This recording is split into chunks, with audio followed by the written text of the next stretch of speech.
It's okay, Jonathan. I'll see you later. It's locked, all right. Come on, you bastard! You can do better than that! Nah, it's my turn!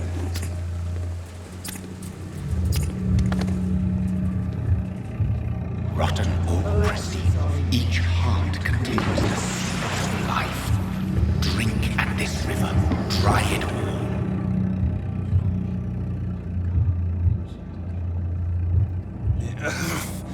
Oh, come on, you bastard! I won't bite! Sir, please. You've lost too much blood. Calm yourself. You think I didn't notice? Stop your staring and get me to an hospital, you arse! Insulting a good Samaritan. Not exactly the way to get rescued. Alright, sorry. I am in pain here. Me guts are spilling out onto the street and you're yabbering on. Yes. That's a very nasty wound you've got there. Take my word, I am a doctor. Dr. Jonathan Reid. Name's Clay Cox. I'd appreciate you helping me to a better place, Doc. Follow me, Mr. Cox. Let me assist you to that better place.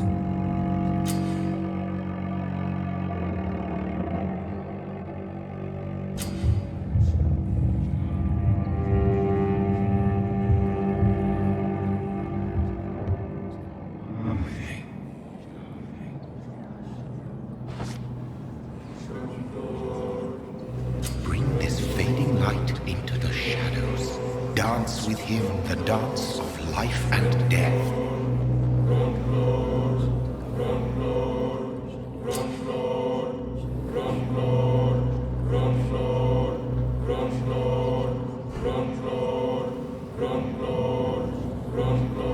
No more. Not tonight. Not like this. I will not take another life. Did I black out?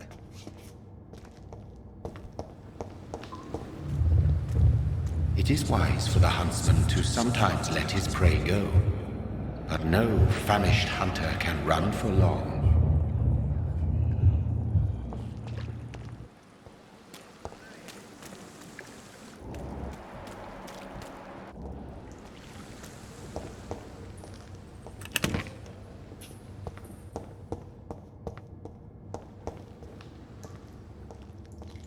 Whoa, I feel giddy.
Good evening, nurse. I'm Dr. Jonathan Reid, the new surgeon here at the Pembroke. Dr. Swansea has already told us about you, sir. I'm Nurse Gwyneth Brannigan. Welcome to the Pembroke Hospital. Did he really? It's a good thing I wasn't hoping to keep a low profile. All members of staff have already read about your new blood transfusion technique. Dr. Swansea made sure of that. I see. Well, I'm a little surprised, but I suppose I'll just have to deal with this unexpected notoriety. You must know, blood transfusions are Dr. Swansea's primary subject of research. He is convinced it is the future.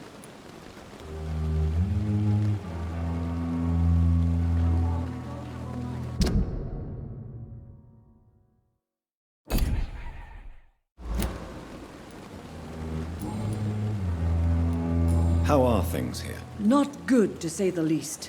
We're struggling against an invisible enemy, more lethal than any bullet from a gun. It's hard, Doctor.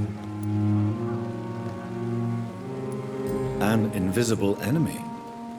Quite a poetic term for a disease, especially from a nurse. Sorry, Doctor. These last few weeks have been exhausting. We could all do with a good night's sleep. Do you think this hospital can survive the epidemic? We are all volunteers here, and we're trying to hold fast, but how do we beat an invisible killer? Some nurses have already resigned. I'm not familiar with all the staff yet. Perhaps you could help me. Brilliant professionals, most of them. Dr. Swansea has a gift for recruiting talent. Most of them. Is there a problem I should know about, nurse? It would be inappropriate for me to speak ill of a colleague. Is there anyone that stands out? Well, I have never met someone as dedicated as Dr. Tippett's. He should be a standard for us all here. If only he were younger. Why should his age be a problem? I guess it's fair to say he's always pushing himself to the limits. He just doesn't know when to stop and get some rest. Nurse Brannigan, if you do know something, please tell me. Anything you say will be held in confidence. No. I may disagree with some conduct, but in the end, everybody is doing their best.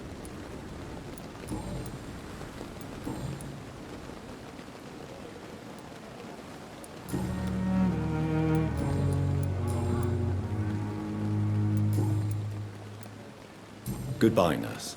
Call me if you need assistance.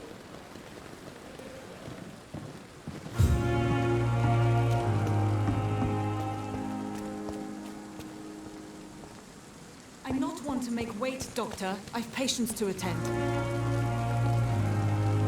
Doctor, where have you been? I've little time to play hide and seek with new staff members, no matter how illustrious they may be. I found a wounded man by the docks. He answers to the name of Clay Cox. He requires urgent medical attention. Already making the rounds? That's the Pembroke spirit.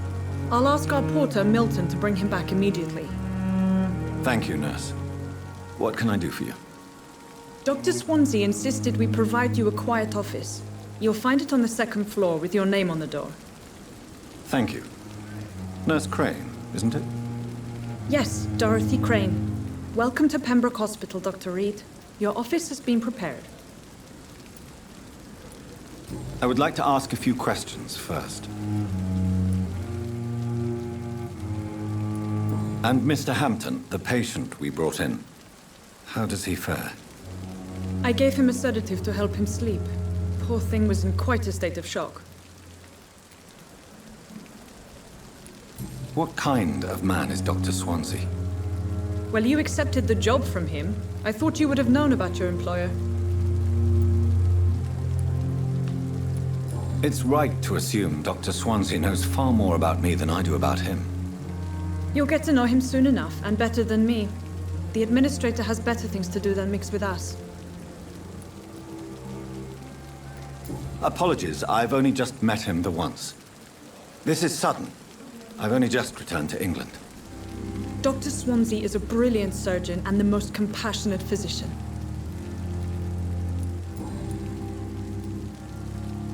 If you could point me in the direction of my room again, nurse. Second floor of the hospital, left after the stairs. It's the last vacant office at the end of the corridor. Thank you, Nurse Crane.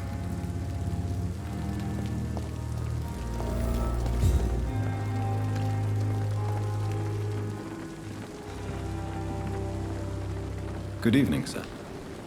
So it is true. The famous Dr. Reid has joined us. I can't think of any better news during these terrible times. Do we know each other? Actually, yes. We met once before, at the Rockefeller University in New York. Dr. Tippett, yes, I remember. I was assisting Professor Carell in his research about coronary bypasses. He had nothing but praise for you. He was also very confident about your future. And look at you now. eminent surgeon and blood transfusion specialist.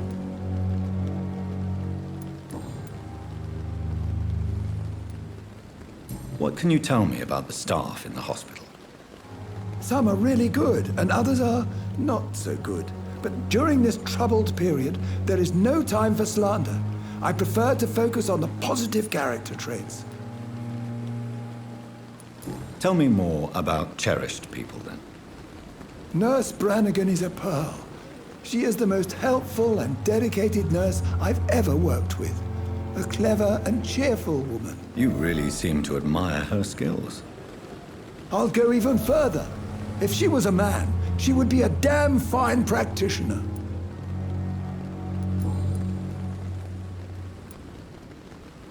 What can you tell me about the staff in the hospital? Some are really good, and others are not so good. But during this troubled period, there is no time for slander. I prefer to focus on the positive character traits. Any opinion about the management?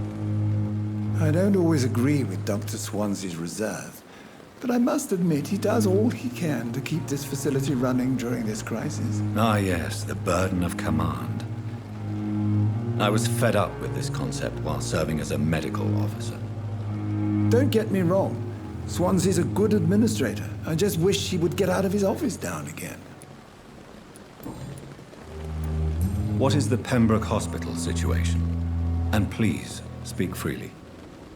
This hospital is not exactly the best of London. I'm sure you are used to working in a better environment.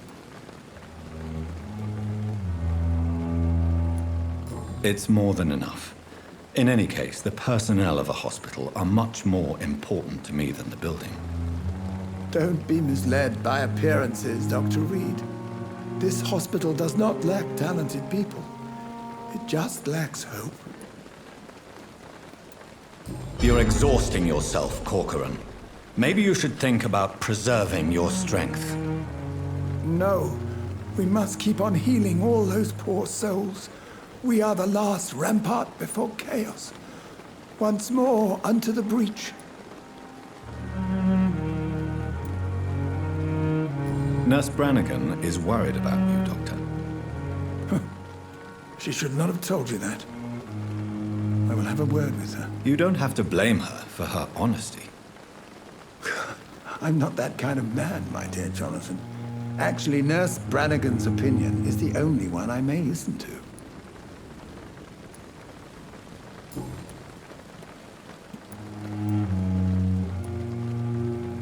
Goodbye, Dr. Tippett.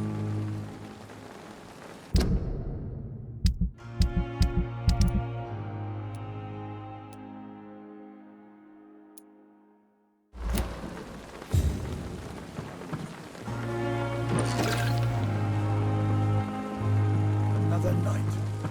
Surely I can endure.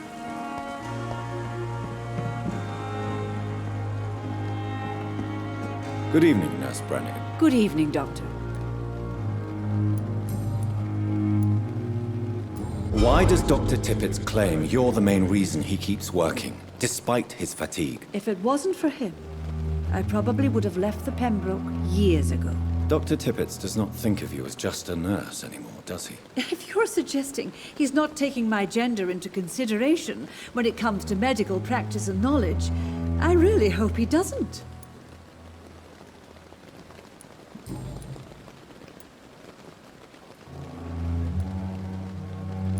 Goodbye, nurse. Call me if you need assistance.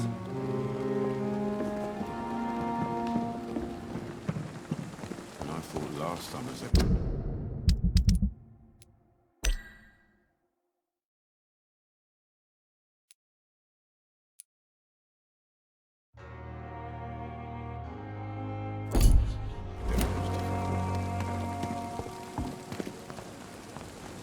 Good evening, sir.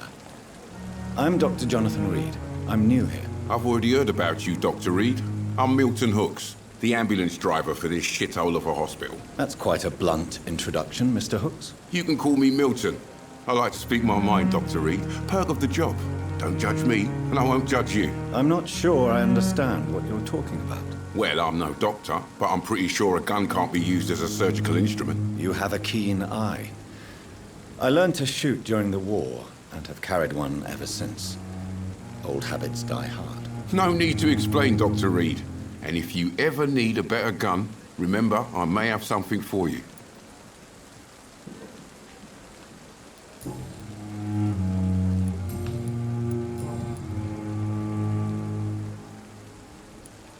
So what do you do exactly in this hospital? Apart from smuggling guns, I mean. I've been an ambulance driver since... too long, I guess. I bring sick people here night and day. It's a dirty job, but I get it done. Most of the time. It sounds like things have been a bit rough recently. What's happened? Yesterday I got attacked by the patient I was bringing here. I escaped through the hospital's garden, but I lost my wallet when I was running. You left an infected patient outside the hospital? That's incredibly dangerous. Go there yourself if you want, but be careful, Doctor. I'd rather not bring your dead body back.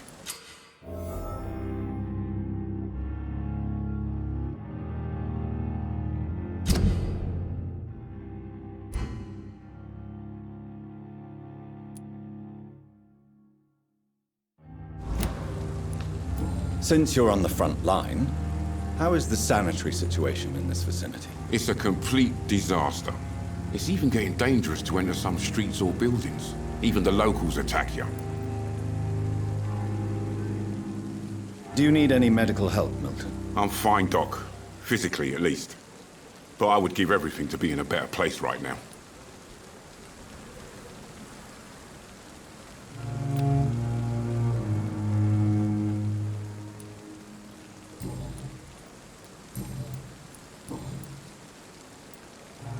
Are you really smuggling weapons through the hospital? And why not?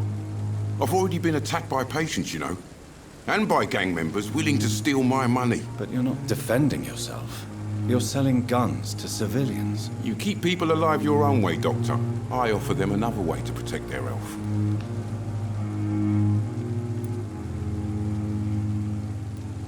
How is the situation around here? You want to hear the situation is all right? It's fucking awful. We lack everything. And it's getting worse every day. So what do you do exactly in this hospital? I've been an ambulance driver. I'd like to see your goods. Wise choice, Dr. Reid. A reliable gun is what everybody needs these days.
Dr. Swansea is right. This place seems perfect to conduct my research.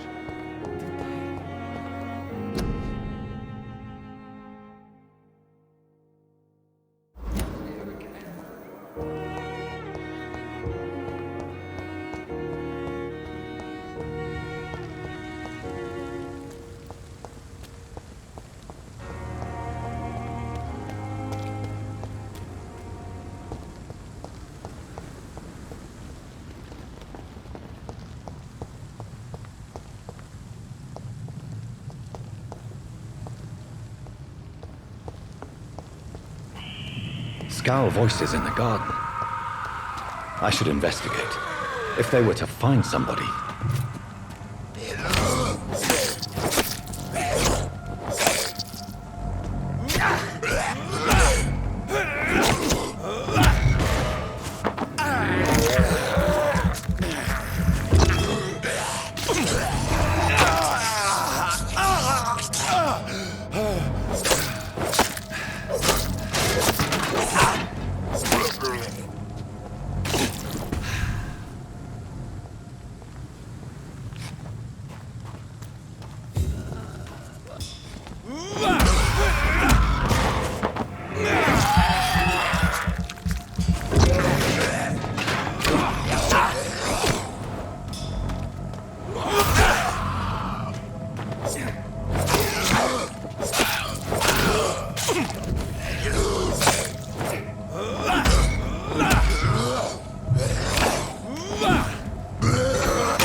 I cannot enter.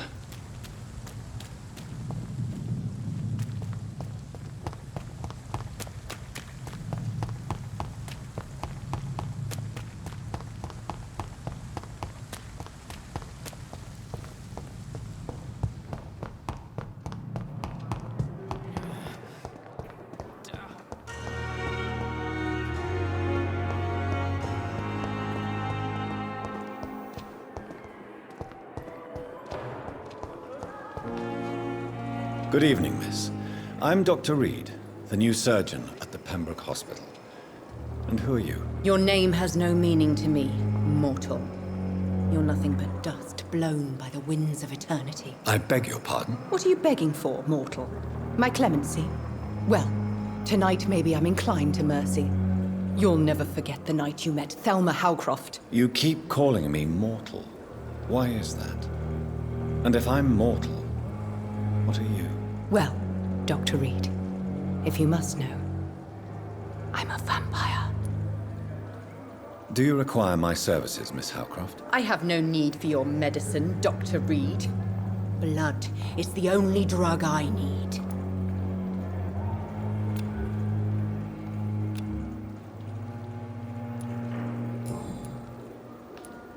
Who are you really, Miss Howcroft? I mean, apart from being a vampire. Is that not enough for you, puny mortal? What do you require?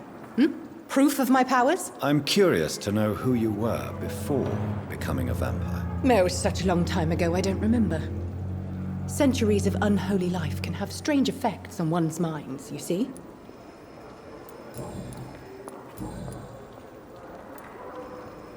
I'm assuming you must be a patient here. Am I right, Miss Howcroft? It's only a cover. To hide from my enemies. I can leave whenever I want. As a woman, a spirit, fog, or bat. Who are these enemies you mentioned? Can you describe them? I cannot say for sure. But I sense their eyes on me from nearby. I feel them watching me every time I visit the garden near the morgue. The staff here are not your enemy. They're here to help you, to care for you. I'm not speaking of the doctors in white. I'm speaking of the men and women who hunt me. For I am a vampire. I see. Don't worry. These people will not find you here. I'll personally make sure they leave you alone. Thank you, mortal, but do not interfere with them, for you are no match for those that hunt me.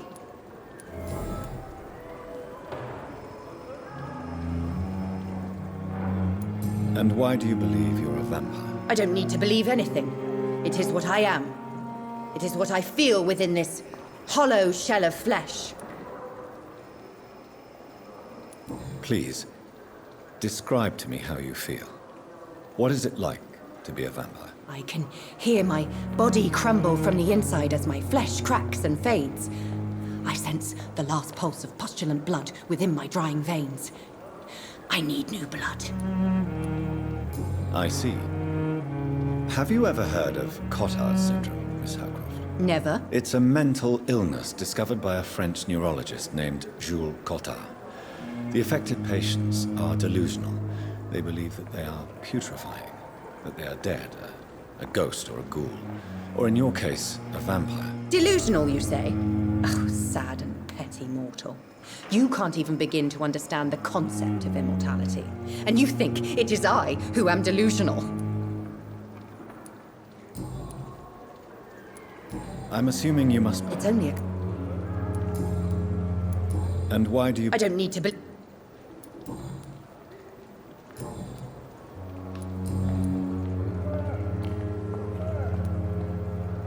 Who are you really, Miss Howcroft? I mean, apart from being a vampire. Is that not enough for you? I'm curious to know who you... No, such... I'll leave you, Miss...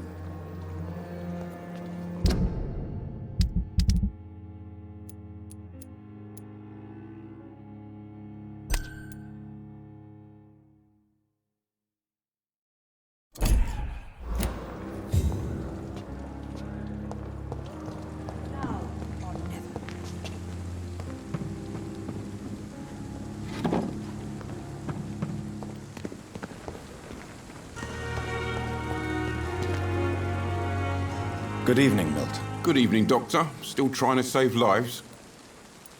I have some good news, Milton. What? The epidemic's over? I retrieved your wallet with all the money and a certain picture. Well, yeah, Pippa Hawkins is my girl.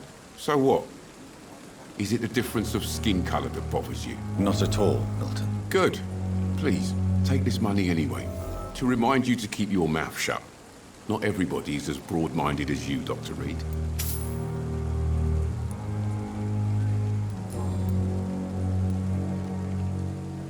What's going on between you and Nurse Hawkins? Pippa's tired. Tired of all this shit. Tired of all those corpses piling up. She's as depressed as I am. During the war, I witnessed a few couples just like you come together in difficult circumstances. It can be very damaging. Maybe you're right. But we support each other. And that's all that matters. You do realize you could both get fired. Hospital staff are not meant to have intimate relationships with one another. Come on, Dr. Reid. Do you know how many rules are broken in this hospital every day just to keep it running? There's nothing wrong with what we're doing. Do you need any medical help, Milton? I'm fine, Doc. Physically, at least. But I would give everything to be in a better place right now. Goodbye, Milton.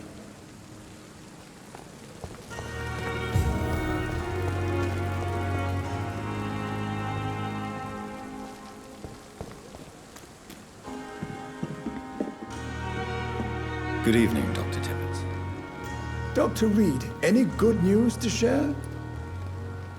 Do you need any medical assistance yourself, Doctor? Come on, don't be ridiculous, dear colleague.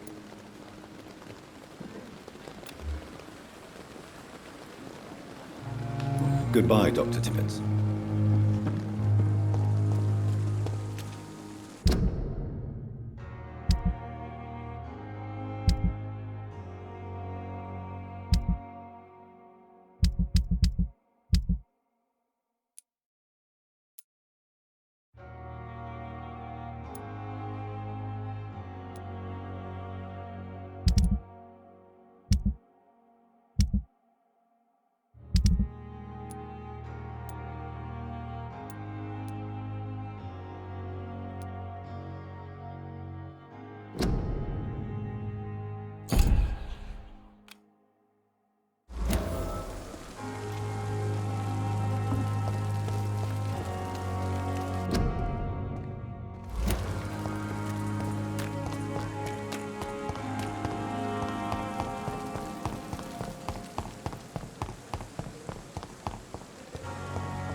right now! Are you deaf? Watch yourselves! There's one of them!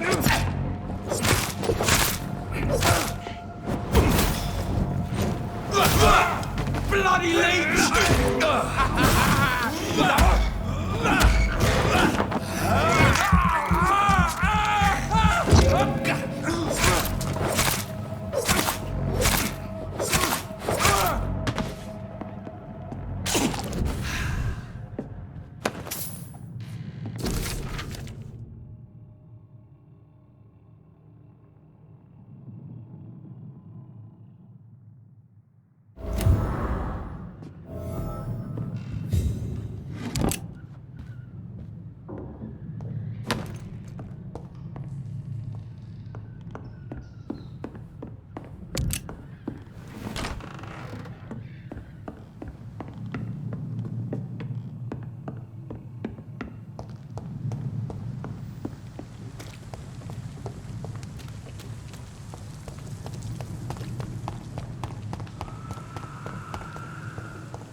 Ain't safe here for a gentleman. Go back home, idiot!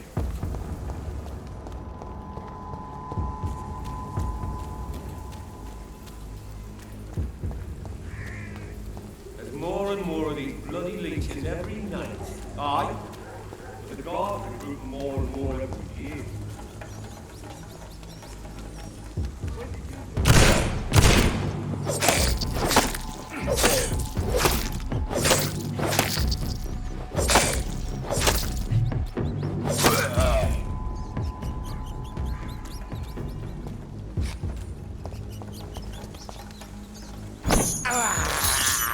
I can't believe I'm doing this.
Good evening, sir.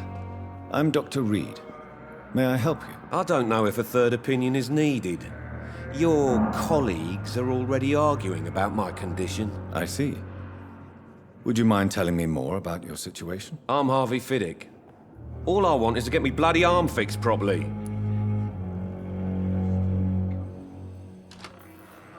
Sure we're making a difference.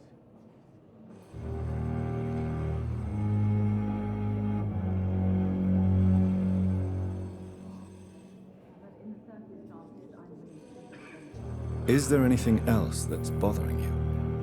Can I help in any way? I'm all right. Considering the state of this place, I should consider myself lucky, I guess.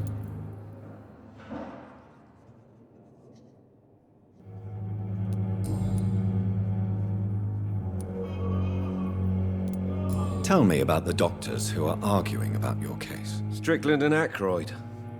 They both want the best for me, but there's a lot of pride there.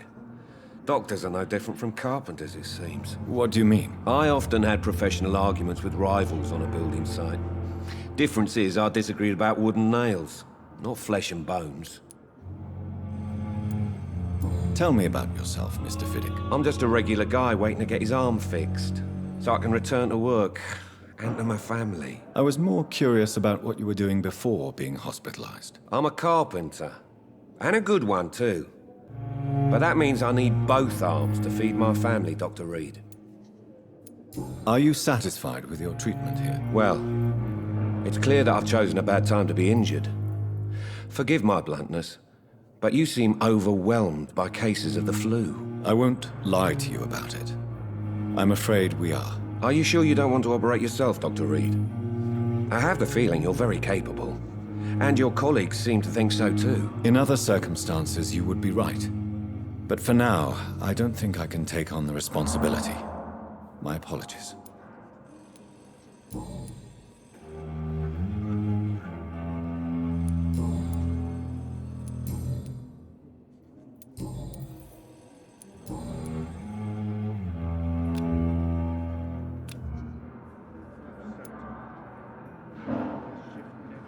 Goodbye for now, Mr. Fiddick. I'll see you later. Sweet girl. Reads me like a book. Good evening, Doctor. I believe we're going to be working together. Dr. Reid. Dr. Swansea informed us of your arrival, but I could not dare to believe we'd have such good fortune. Such an honor, sir. Thank you. And you are? I am Thoreau Strickland, Dr. Thoreau Strickland. I'm a great admirer of your work, Dr. Reid. Do you need my medical attention, dear colleague? You don't have to worry about me, Dr. Reid. I am here to assist you, not to be a burden. What can you tell me about the Pembroke? Well, it has always been an honor to work with Dr. Swansea. But with your arrival, I can't think of a better opportunity to learn about blood transfusion. You seem quite optimistic. It's a rare and precious attitude in these difficult times. I'm convinced that this epidemic is a test of endurance and dedication for us men of science. Questions remain about our capacity to resolve the situation. True. Last summer, during the first wave of the epidemic, I used to joke with Milton about the extra work. We're not smiling now. Do you need help with anything in particular? Well, yes, maybe. I'm waiting for a batch of products I ordered for my personal research, yet my supplier seems to have vanished. Do you want me to play the errand boy for you? Oh no, Dr. Reid. But if you went personally to his shop, what with your reputation and all, he wouldn't dare to refuse the products I need. I see. Well, give me the address, for I may pass by if I have time.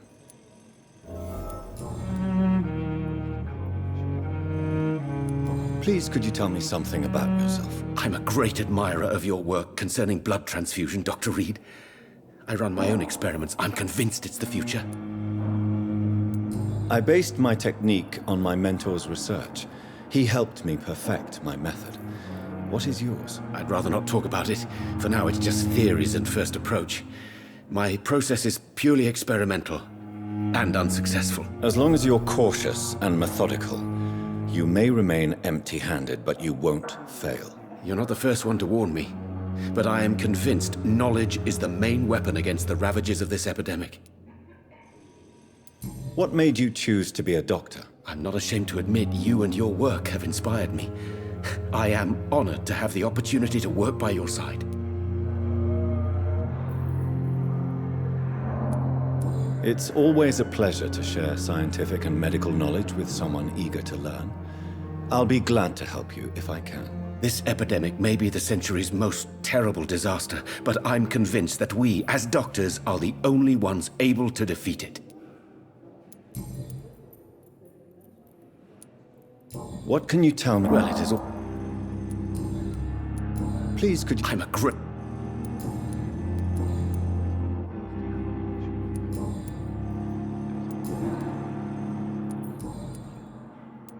Tell me more about your willingness to experiment with new medical techniques. Harvey Fiddick is a patient suffering from a severe injury that could cripple him if not treated correctly. I'm convinced your blood transfusion technique could help him. What is it you really want? To save him, or to prove your point? Fair question.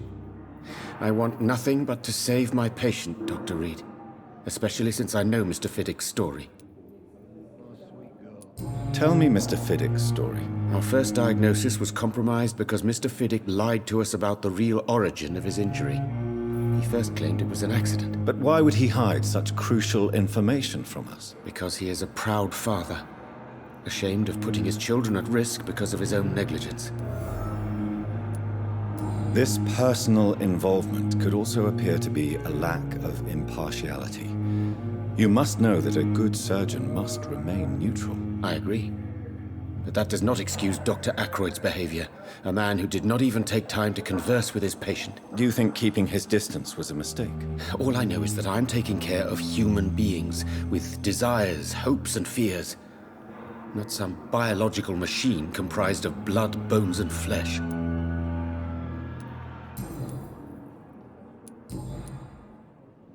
Goodbye, Dr. Strickland.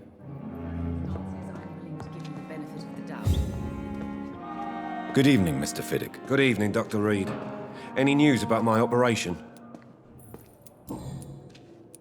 Tell me about your injury, Harvey. Why do you feel so guilty about it? My wife died because of me. And now I may lose everything because I've been careless enough to hurt myself. What an arsehole. How could your job be responsible for your wife's death? I was working a double. She went out to bring me a hot meal and got caught in a German bomb raid. You can't hold yourself responsible for your injury, Mr. Fiddick. Unless you tried to hurt yourself. Of course I didn't hurt myself. But I can't work until my arm is fixed. My children need to eat, Doctor. Tell me more about the death of your wife, Harvey. 1915. I was in the army. Building workshops for the Royal Flying Corps. Helen was happy I wasn't sent to the front. What happened? The Germans sent Zeppelins to bomb the construction site, but they missed their target. My wife was bringing my dinner when the bombs fell. I'm sorry for your loss. So many died during the bombings. I served in France and witnessed the carnage there. I would like to say that she didn't suffer. Truth is, I have no idea. I just know that I'm all that me kids have.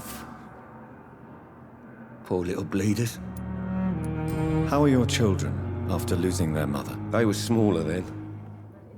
The only good thing about this is my Helen didn't bring them with her that night.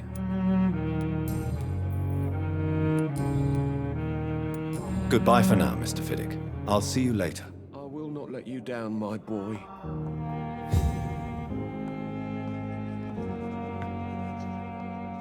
Good evening, sir. I'm Dr. Reid. I believe we're going to be colleagues. Reid? Yes, I've been informed about your arrival. I'm Waverly Ackroyd. Welcome aboard, I suppose. Does my arrival inconvenience you in some way, Dr. Ackroyd? Let us just say that I don't particularly share Dr. Swans's enthusiasm for hiring you. What we need here are reliable professionals, not overrated dabblers. Do you need my assistance? Not at all. I'm sure that you are used to gaining people's trust with your impressive skills.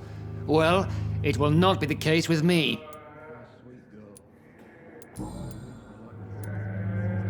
Tell me, Waverley, what do you think of Dr. Strickland's enthusiasm for his experimental research? Strickland is playing with his patients' lives for pride and glory. Now that, sir, is unethical. Are you thinking about something in particular? Harvey Fiddick needs delicate surgery. I believe we should stick to the usual procedure, but my young colleague obviously disagrees.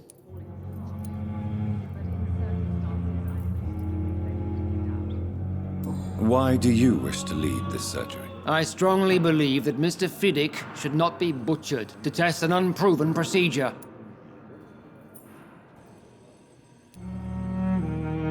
I really hope you're right about this, Dr. Ackroyd. I'm trusting your judgment on this. I'm not the kind of man who runs away from his responsibilities, Dr. Reid. There is no need for you to be looking over my shoulder. And are you not afraid that your rivalry with Strickland may be blinding you? Rivalry? I guess you could call it that. But I will never be childish enough to let my personal feelings affect my judgment. If you have a problem with me, Dr. Ackroyd, please feel free to tell me. Dr. Swansea has imposed your presence on this hospital without asking anyone's advice.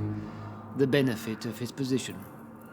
But I don't agree with it. I know we've never met before, but I believe this hospital could use all the help it can get. You will agree with that, I'm sure. Oh, but I have heard about you, Dr. Reid.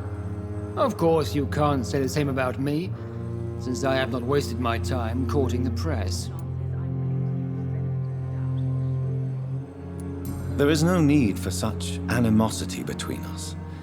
Don't you think the epidemic is already enough to deal with? That is one point we could agree on. And that is precisely why I want to be sure that you will be of help to this hospital instead of a burden. Since your tenure in this hospital is longer than mine, perhaps you can tell me more about this place. Let's just say I'm tired of the carelessness around me. I have always respected the skills of Dr. Swansea, but over time his enthusiasm has become displaced. Carelessness? Exactly what are you talking about? We're here to save lives. The people who trust us are not volunteering for experimentation. They're here to be healed. I don't intend to run any radical experiments, Doctor. Even if I, as any good practitioner should, express an interest in pushing the boundaries of medical research. Modern medical methods were created through audacity and ego. But there are rules in our line of work, and they're here to protect our patients.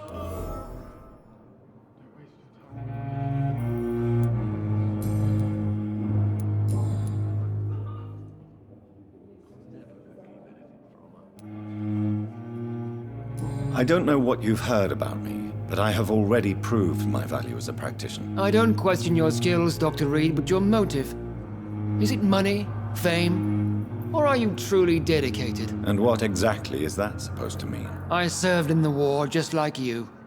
But unlike you, I did not use the wounded to play the modern sorcerer. Be careful what you insinuate, Dr. Ackroyd. I only want you to admit you used those men to improve your theories. This is ridiculous. My blood transfusion technique saved many lives, and you know it. You see? That is exactly what I hate about people like you. You avoid this kind of accusation instead of facing reality. It seems you have bad memories of your military service. I refuse to see this industrial slaughter as scientific progress. War only reveals the worst in men. We can at least agree on something, Dr. Ackroyd.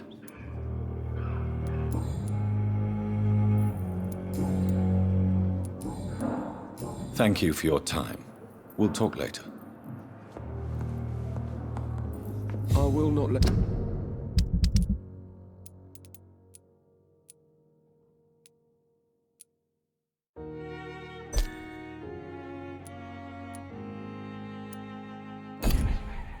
You down, my boy.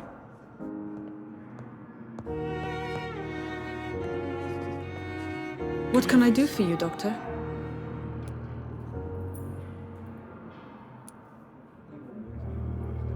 Thank you, Nurse Crane.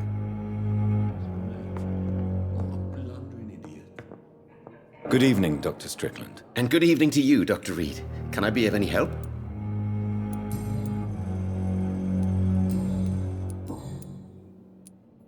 What do you think of Dr. Ackroyd's aversion to modern medical methods? It's a shame he's so narrow-minded.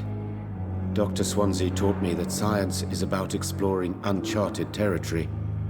I'm convinced that's true. With the influenza and all that's going on, you should put your differences aside, don't you think? Why is it so difficult to work together? I believe that if Dr. Ackroyd had been the one to discover the transfusion process, he would be the first to recommend its use. So you believe it's just a question of jealousy and pride? Dr. Ackroyd is as proud as he is blinded by his obsolete concept of medical science.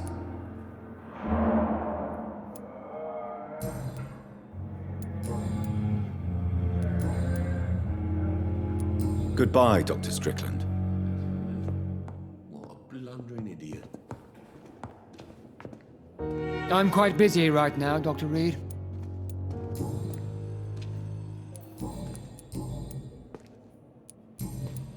Thank you for your time. We'll talk later. But in the circumstances, I'm willing to give you the benefit of the doubt. I'm so tired. Will this shift never end?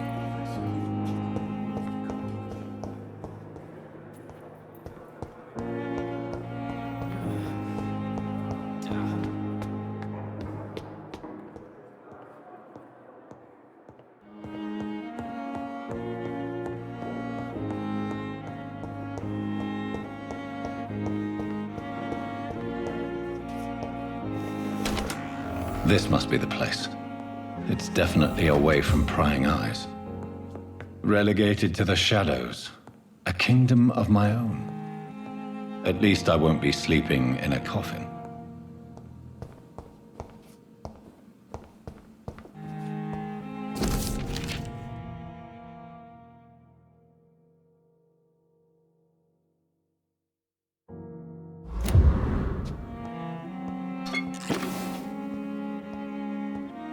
The flower's dying.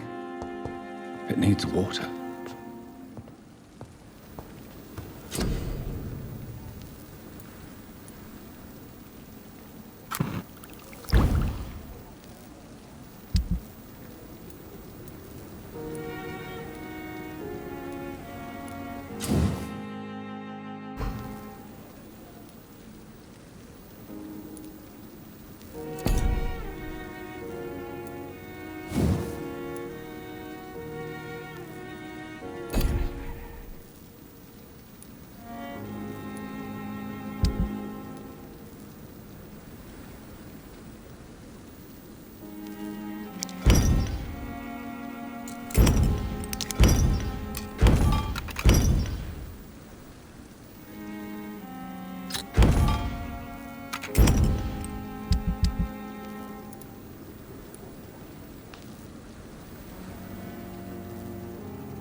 William Bishop's blood is much more unstable than human blood and shows extensive mutation. But this is not what happened to me. I must keep on searching. The sun is about to rise. I can feel it. I'll continue tomorrow night. I have so much time now.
If I'm to stay here until my research is complete, I'd better learn to hide my true nature from the mortals. But what about my thirst for blood?